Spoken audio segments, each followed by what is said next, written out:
just the oneness of man with the Logos, but the oneness of man's human nature with the whole Trinity. To think man could only be united with the Logos as a divine nature, but not with the divine spirit or transcendent, defies the single essence of God. As Trinity, there cannot be one without the others. The only reason the Logos is strategic to the Incarnation is because only the Logos has an existential union with matter. No use creating an immaterial soul if there is no matter for it to inform.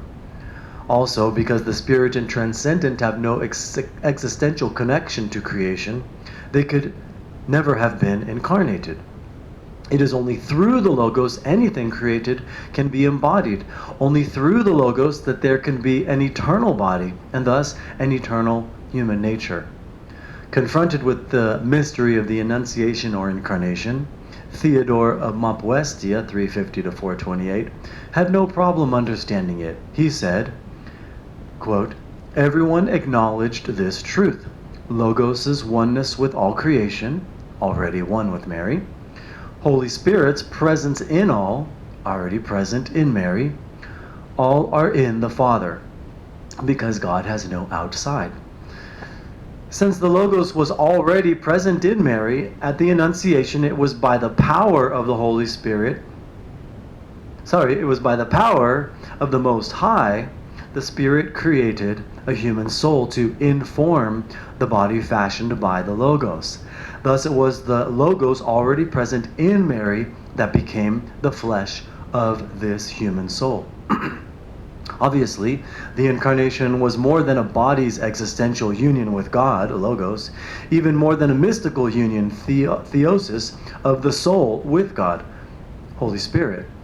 Above all, it was God's own human nature, created in the very essence of God, that, from the moment of conception, was eternally one with itself. It is this eternal oneness that defies the rules of ordinary creation. Clearly, the Incarnation was not God becoming a human being, not God conceiving God or being born into this world. The one born was a human being that, like everyone born in this world, is one with the Logos, but unlike everyone else, was born one with the Spirit, theosis, which is why he was aware of his oneness with God from birth.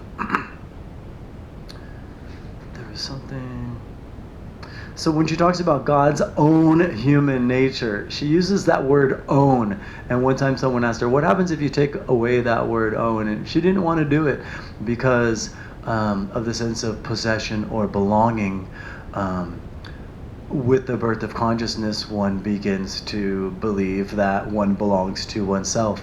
And what she's talking about with God's own human nature is something that is before consciousness. It could be said the way the Incarnation was revealed is the reverse of man's ascent to God. Where man's ascent or journey ends in God, this is where the Incarnation begins. Thus, the point where God's humanity began its journey to human existence on this earth is the point where man's journey to God ends in God. Keeping in mind, man is a microcosm of creation.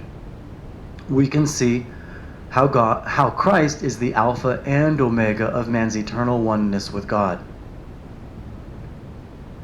and how the incarnate Christ is the way between the two. Maximus put it this way: what he underwent in himself through the Incarnation as man is our future destiny.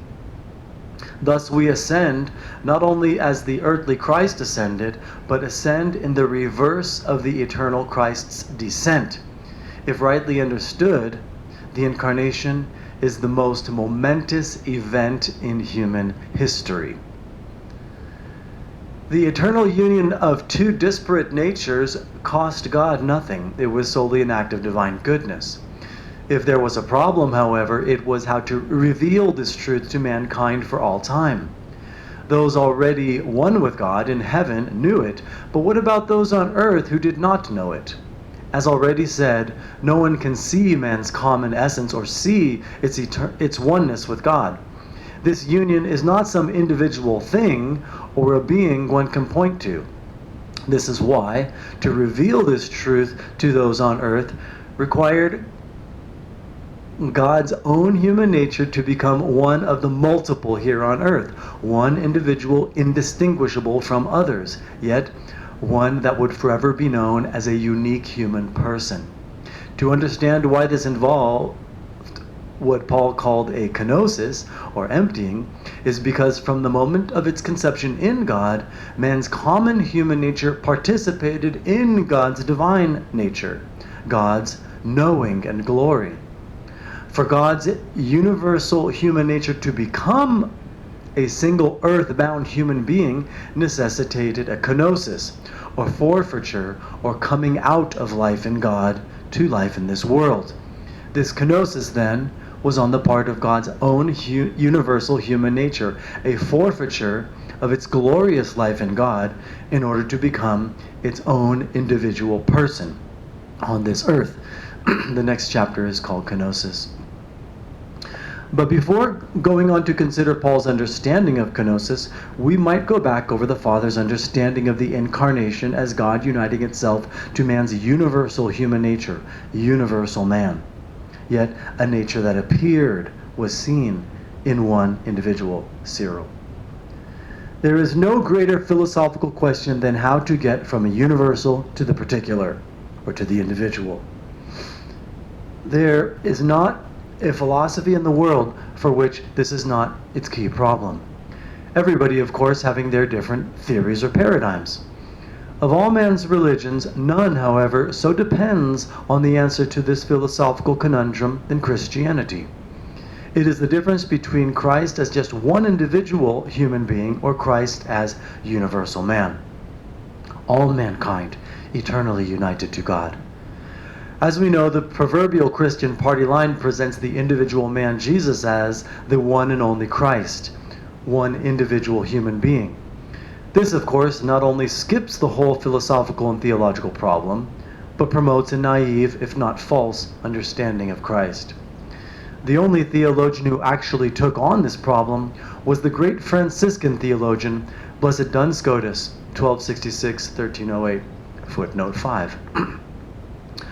Unlike Plato, for whom matter was the cause of individuation, or Aristotle, for whom the soul, or psyche, was the primary cause of individuation, for Scotus, individuation was the process of man's universal essence becoming an individual being.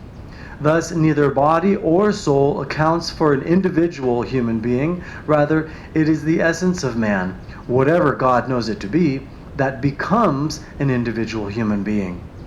For Scotus, then, what man is prior to his becoming any individual human being, prior to being any particular man or who someone is. Without an individual man, of course, there would be no person to talk about. For the essence of man is no person. It's pre-person. Those are my words. Scotus is very clear that it is man's universal essence, or quiddity, that becomes haesity, literally thisness, meaning it is man's universal human nature that becomes an individual human being. Thus, it is what man is, essence, that becomes who some individual is. Scotus further points out Christ's human nature is the same as every other human nature. Christ's human nature has a passive potency for assumption, that is, being united to God. The passive potencies and liabilities of a nature are essential features of it, not accidental features. The passive potency for assumption had by Christ's human nature is thus essential and therefore shared by all human natures. In short, man's essential, universal human nature has the potential to be Christ, to become God's own human nature, to literally be God's incarnation. This also implies, of course, that God's divine nature has the potential to assume, be united to, man's human nature. And as to how God actualizes this dual potential, divine and human, All this is bound up in the mystery of Christ.